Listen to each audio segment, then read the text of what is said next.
हिलाल बिन अभी बरदा को गवर्नर कूफा ने खलीफा उमर बिन अब्दुल अजीज के पास भेजा। वो इस वक्त शहर में थे।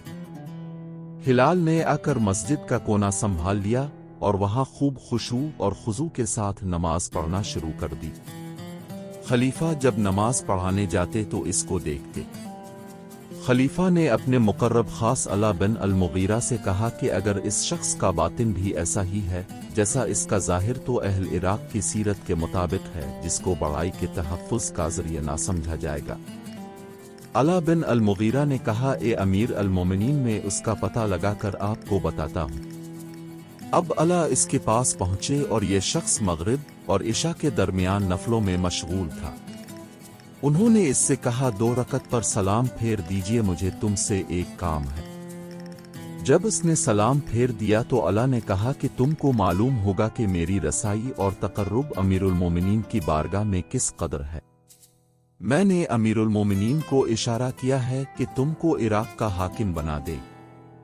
बोलो, ऐसा करा देने पर मुझे क्या दोगे?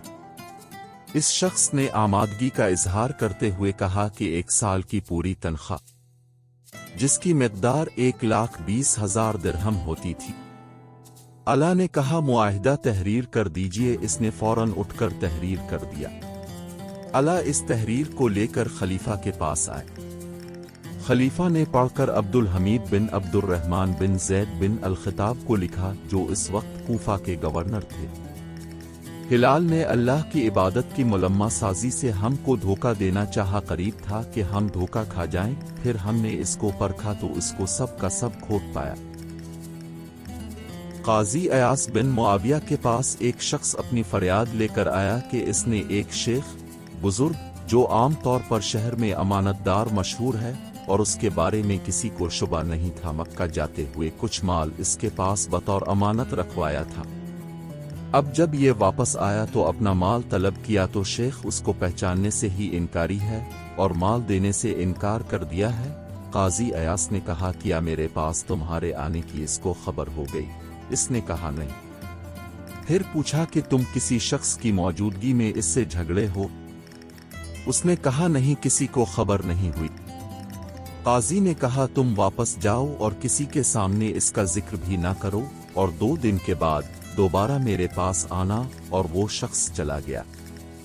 अब काजी ने इस अमानत रखने वाले शेख को बुलाया और कहा कि कसीर मिक़दार में माल हमारे पास आ गया है। हमारा इरादा है कि वो तुम्हारे सुपुर्द कर दें। क्या आपका मकान महफूज है? उसने कहा कि हाँ। काजी अयास ने कहा, तो माल रखने के लिए मुनासिब जगह ठीक कर लीजिए और मजदूरों का इंतजाम भी होना चाहिए जो उसको उठा कर ले जाए।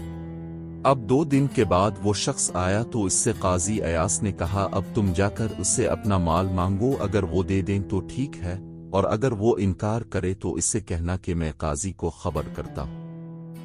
चुनांचे ये शख्स उसके पास गया और इससे कहा कि मेरा माल वापस करो, वरना मैं काजी के पास तुम्हारी शिकायत कर दूंगा और तमाम माजरा उनसे बयान कर दूंगा।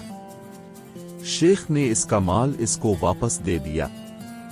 इस शख्स ने अयास के पास जाकर इत्तला दी कि इसने माल वापस दे दिया है। फिर जब वो झूठा अमीन काजी अयास के पास पहुंचा तो काजी ने इसको पिटवा कर निकलवा दिया और कहा कि ए खाइन, कभी इधर का रुख ना करना।